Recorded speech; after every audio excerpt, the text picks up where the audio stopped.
அந்த தீரன் சின்னமலை சிறையில் இருந்தபோது அவனுக்கு செருப்பு தைத்து கொடுத்த பொல்லான் என்பவன். பாருங்க, நீங்க தப்பான வரலாறு நிறைய சொல்லிட்டு இருக்கீங்க சார்.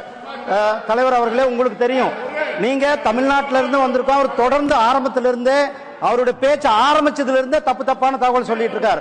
20 வருஷம் ஆட்சியில் இருந்தது யார் சார்? சென்ட்ரல்ல 20 வருஷம் ஆட்சியில் இருந்தது யார்? திமுக ஆட்சியில் இருந்தது, காங்கிரஸ் ஆட்சியில் இருந்தது. நீங்க அவங்க கூட கூட்டணியில் இருக்கிறீங்க. அப்ப யார் பண்ணிருக்கணும்? நீங்க கொண்டு வந்திருக்கணும். இங்க வந்து இந்தியா முழுவதும் கொண்டு சேர்க்க வேண்டிய பொறுப்பு யாருக்கு இருக்கு? உங்களுக்கு இருந்தது. ஆனா பொறுப்பை வந்து தட்டி கழிச்சதீங்க சார். தட்டி கழிச்சுட்டு இப்ப காசி தமிழ் காசியில இந்த பனாரஸ் பாரதியாருக்கு சிறப்பான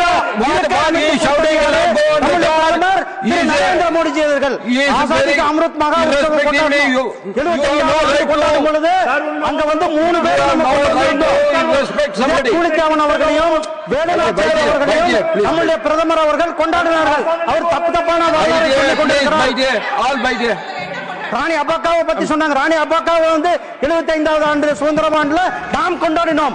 75 ஆசாதிக்கு அமிர்த் மகா உற்சவம் கொண்டாடும் பொழுது நாம் கொண்டாடினோம். ஆனால் அவங்க வந்து 20 ஆண்டுகள் ஆட்சியில் இருந்தாங்க.